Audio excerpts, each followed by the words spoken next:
next recording is in the public domain. Adventures of Huckleberry Finn, by Mark Twain. Chapter 43, Chapter the Last. Out of Bondage, Paying the Captive, Yours truly, Huck Finn. The first time I catched Tom private, I asked him what was his idea, time of the evasion, what it was he'd planned to do if the evasion worked all right and he managed to set a nigger free that was already free before.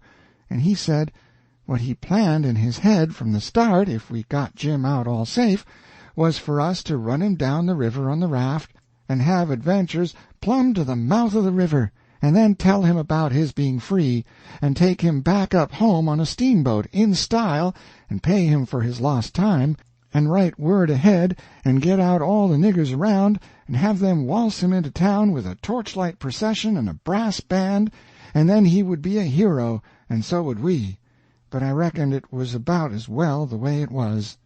We had Jim out of the chains in no time, and when Aunt Polly and Uncle Silas and Aunt Sally found out how good he helped the doctor nurse Tom, they made a heap of fuss over him and fixed him up prime, and give him all he wanted to eat, and a good time, and nothing to do, and we had him up to the sick-room and had a high talk, and Tom give Jim $40 for being prisoner for us so patient, and doing it up so good, and Jim was pleased most to death and busted out, and says, "Dah now, Huck, what I tell you?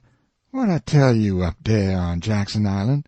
I told you I got a hairy breast, and what's the sign on it? And I told you I been rich once, and gwine to be rich again, and it's come true, and here she is. Dah now, don't talk to me. Signs is signs. Mine, I tell you. And I know just as well that I was a-gwine to be rich again as I's a-standing here this minute. And then Tom he talked along, and says, "Let's all three slide out of here one of these nights and get an outfit, and go for howling adventures amongst the Injuns over in the Territory for a couple of weeks or two." And I says, all right, that suits me, but I ain't got no money for to buy the outfit, and I reckon I couldn't get none from home, because it's likely pap's been back before now and got it all away from Judge Thatcher and drunk it up. "No, he hain't," Tom says. "It's all there yet, $6,000 and more, and your pap ain't ever been back since. Hadn't when I come away, anyhow." Jim says, kind of solemn, "He ain't a-comin' back no more, Huck." I says, "Why, Jim?" "Never mind why, Huck, but he ain't comin' back no more."